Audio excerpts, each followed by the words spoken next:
Okay, another thing you can use the PracticeHit Stroke Developer to practice is what I call defining the point of contact. So what I like to do here is in the forehand, for example, is when I turn, I like to sort of define where that point of contact is going to be on my forehand with my hands. So I'm going to turn and separate my hands a bit. I'm not going to hold on to it too long in here. I want to turn, keep my hands on, but eventually I want to get my hands apart to where I'm now defining my point of contact and then moving according to wherever the ball is going to be so that I'm ready to go ahead and swing.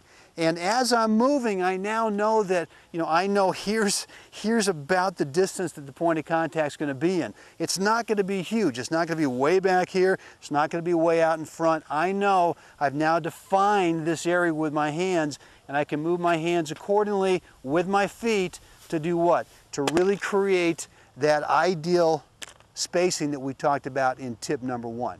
Okay, another great way to use the PracticeHit Stroke Developer is working on your swing shape. And what do we mean by swing shape? Well, I've sort of thrown this question out there before to you. Are you a shaper, meaning do you shape out your swing, or are you a puller? Do you go racket back, wait, and then pull the racket back in? Well, I want you to learn to be a shaper because you get much better spin, you get much better racket speed, and in the end, you don't have to clench and be tight on that racket, on the handle of the racket by having to pull back in to make contact. So let's work on the pre-contact swing shape. Pre-contact is everything that happens before you make contact. Well, what I like in the forehand is to feel that there's a little bit of a loop in here. It's not a big high loop. It's a little bit of a loop to kind of allow the racket to pick up some natural swing speed. You can use the PracticeHit Stroke Developer to work on this. You can turn, you can define that point of contact area, and then work on this right in here and feeling what that pre-contact swing shape is like. Okay, another great way to use the PracticeHit Stroke Developer is with your ground stroke grips. If you're using a full Eastern forehand grip, you're probably not holding that grip in your ready position, meaning your neutral position when you don't know whether your opponent's going to give you a forehand or a backhand. What I hold is a continental grip, only because most of the shots in the game are played with a continental grip. So that's my neutral grip back here in the baseline. If I get a ball where I want to go Eastern forehand, I want to practice that feeling of coming out of the continental over to an Eastern forehand. I can really feel that with the stationary ball as opposed to someone feeding me a ball where I'm really concerned about the timing of the ball, and being able to really tangibly feel that grip change is much easier with this right here. So go ahead, get in your ready position, feel that continental or whatever is your neutral grip, and if it's Eastern forehand that you're going to drive on this forehand for a nice topspin drive, go ahead, feel the change, and then go all the way out through your forehand ground stroke swing. Another way you can practice with a PracticeHit Stroke Developer is what we call swing freedom. And swing freedom is making sure that as you pass through the ball that you don't feel yourself kind of tightening up and sort of muscling the ball. Lots of us are pretty good in this ready position. The hands are pretty relaxed. We do a nice job of turning. There's not much clenching going on. And then all of a sudden we get to contact and everything just kind of locks up. And so what we want to try to develop is swing freedom where you're not concerned about the result of going through the ball. And one of the ways that you can use the PracticeHit Stroke Developer is the sense that as you look at the ball right here is that you can feel your hands staying relaxed right before contact and right as you go right out through the ball. It's called swing freedom, and you can really feel the difference as opposed to if you kind of clench on that racket handle and start to tighten up. Another thing to practice with the PracticeHit Stroke Developer, especially for tennis players who have any kind of elbow injuries, shoulder injuries, wrist injuries, anything with your shoulder kind of on down, you really want to make sure that you're not clenching at contact. And so what I want you to try to feel is what we call a lighter grip tension going out through the ball. And you can do that with the practice hit, that as you go through it, keep your head down and feel how there is no gripping, there's no squeezing on that handle right prior to contact or right as you go through the ball.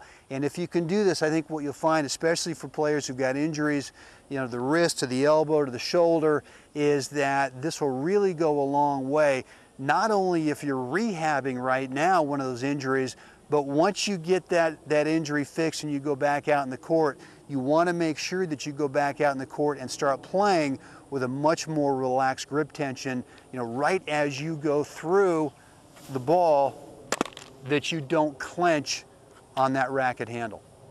Now, finally, another great way to use the Practice Hit Stroke Developer on both your ground strokes, forehand and backhand, and also your approach shots on forehand and backhand, is what is your finish position that you want. I think too often what happens is players, you know, when they're really playing, is right at the point of contact, everything starts to stop, starts to slow down, and they start almost prematurely getting ready for the next potential shot, whatever that's going to be. You really need to have a specific and defined finish position on whatever is your standard forehand ground stroke topspin drive. I know where mine is. When I come, I get my spacing and I got the pre-swing shape that I want and I've got the nice relaxed grip, there is a specific finish position that I want to get to. Too often what we do is when we have a ball being fed to us is that right about a contact is we'll start to look to see our result. And what happens there is you really shorten up, you really abbreviate the finish position, and you don't want to do that. You really want to make sure that you maintain swing speed out through the ball all the way to wherever your finish position is. Okay, another tip for you with the Practice Hit Stroke Developer is you can work on that high forehand, that high backhand that's tough when you're back in the baseline. Simply just go ahead and put this up on a bench or a chair. You can do this at home. You can put it on a little stool at home. You can put it on a little chair. I'm out here in the tennis court. I can put it on the bench.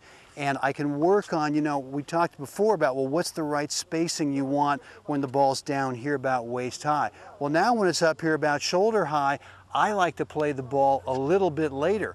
When it's down here about waist high, I'm a little further out in front. Well, I don't want to be way out in front on this high ball, so I'm going to play the ball more here to my side and kind of let the shoulder get involved a little bit more rather than if the ball's down here about waist high. So there's lots of different ways to use the stroke developer, the Practice Hit Stroke Developer, and this is a great way if you want to practice that higher ball where it's about shoulder high, you know, if not a little bit higher, and really work on the spacing, work on the contact point in relation to where it is with your body, and go ahead and get a nice kind of level swing on this so you feel like you're swinging out through the ball with the ball being played just a little bit later behind you.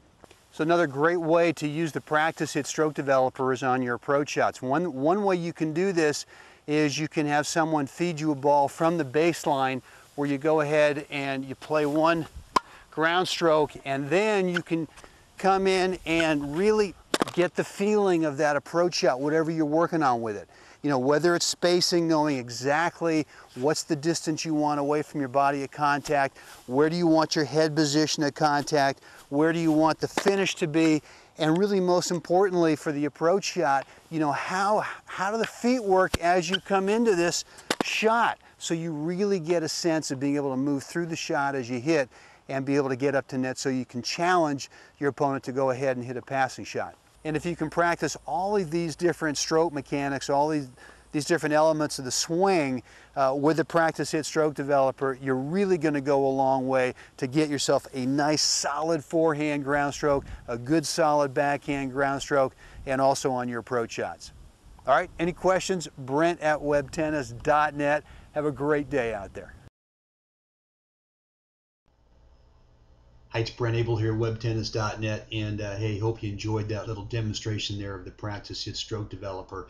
You know, if you're really serious about working on the different stroke mechanics, the different elements of your forehand and backhand ground strokes, even your approach shots, you really need to have a stationary ball to help you accomplish that. So go ahead and order yours and claim your free lesson bonus.